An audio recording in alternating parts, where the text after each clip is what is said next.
Toleransi dan relasi perlawanan rakyat Aceh. Faktor pendorongan dalam perlawanan rakyat Aceh terhadap penjajahan Belanda pada abad ke-19. Perlawanan rakyat Aceh terhadap penjajahan Belanda pada abad ke-19 dipicu oleh berbagai faktor yang saling terkait, baik dari perspektif ekonomi, politik maupun sosial budaya. Berikut adalah beberapa faktor pendorongan utama yang menjelaskan perlawanan tersebut. 1. Ambisi kolonial Belanda memiliki ambisi besar untuk mengusir seluruh wilayah Nusantara termasuk Aceh yang dianggap sebagai penghalang utama perluasan kekuasaan mereka di Sumatera. 2. Ancaman terhadap agama Islam. Aceh merupakan wilayah yang mayoritas penduduknya beragam Islam, dan agama Islam sangat erat kaitnya dengan identitas sosial dan budaya masyarakat Aceh. Kedatangan Belanda dianggap sebagai ancaman terhadap agama dan ajaran Islam. 3. Ketidakadilan dan penindasan kolonial. Sejak awal kedatangannya, Belanda menerapkan kebijakan yang sangat menindas terhadap rakyat Aceh dari dalam hal sosial, ekonomi maupun politik. 4. Semangat perjuangan untuk kebebasan. Rakyat Aceh memiliki semangat juang yang tinggi dalam mempertahankan kebebasan mereka. Aceh sejak masa kesultanan Aceh Darussalam telah dikenal sebagai pusat perjuangan melawan penjajahan asing, baik Portugis maupun Belanda.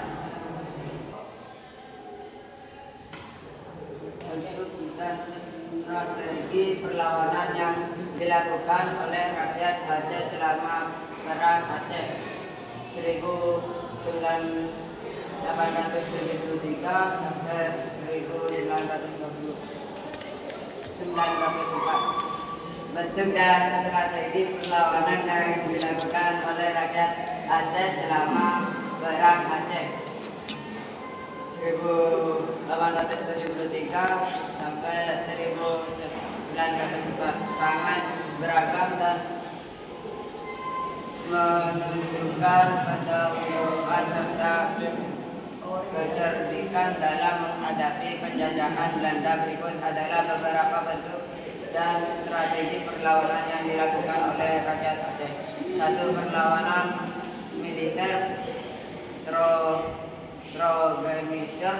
Perlawanan militer di Aceh dipimpin oleh tokoh-tokoh berpengaruh seperti Teuku Umar Dihen dan Sultan Ali Muhayyad Shah.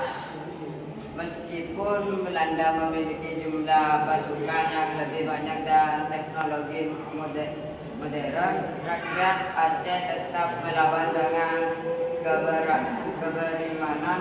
Mereka menggunakan taktik sesuai dengan kondisi geografis Aceh yang berbukit dan sulit diakses. 2. Perlawanan gerilya. Pasukan Aceh menggunakan teknik gerilya karena perbedaan besar dalam keutamaan dengan Belanda. Mereka mengandalkan serangan mendadak, sabotase, dan menghindari pertempuran terbuka.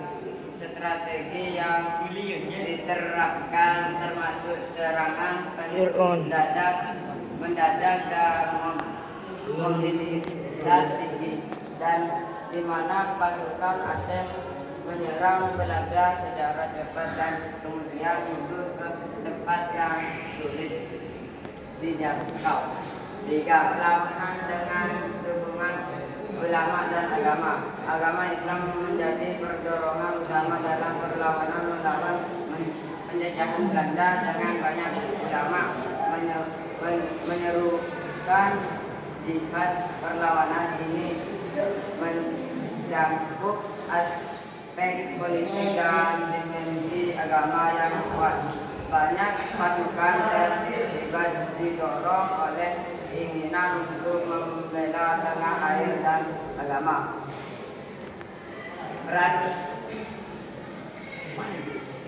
Peran ulama, tokoh agama dan masyarakat dalam memperkuat perlawanan terhadap Belanda.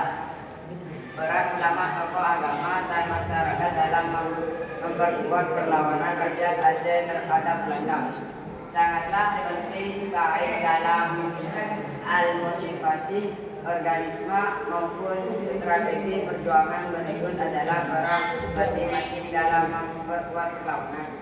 1. Peran ulama dalam memotivasi perlawanan. Ulama memainkan peran penting dalam memotivasi masyarakat Aceh melawan penjajahan Belanda. Mereka dihormati dengan fungsinya sebagai pemimpin keagamaan serta pemajuan spiritual. Ulama mengaitkan perlawanan dengan kewajiban agama jihad atau perang suci untuk mempertahankan Islam dan tanah air. 2. Peran tokoh agama dalam kepemimpinan perlawanan. Tokoh agama di Aceh memiliki peran penting dalam perlawanan. Selain sebagai pemimpin spiritual, mereka juga memimpin pasukan dan merancang strategi. Mereka menjadi penghubung antara masyarakat dan pemimpinan perang serta mengkoordinasi gerakan perlawanan. Teuku Umar adalah salah satu tokoh utama dalam perang Aceh. 3. Peran masyarakat dalam mendukung perlawanan. Masyarakat Aceh memiliki peran penting dalam melawan Belanda, tidak hanya dalam pertempuran tetapi juga dalam memberikan pemberian logistik, informasi dan perlindungan. Banyak orang Aceh, baik pria dan wanita, terlibat langsung dalam perang dan memberikan perlindungan serta kebutuhan untuk berjuang yang terbuka. Mereka juga menyerupai sumber daya seperti senjata, makanan dan obat-obatan. 4. Pentingnya peran masjid dan pesantren. Masjid dan pesantren di Aceh sangat penting untuk mengorganisir masyarakat. Masjid menjadi tempat bagi pejuang dan ulama merencanakan strategi perlawanan, sementara pesantren mendidik generasi muda dalam ajaran agama dan semangat perjuangan.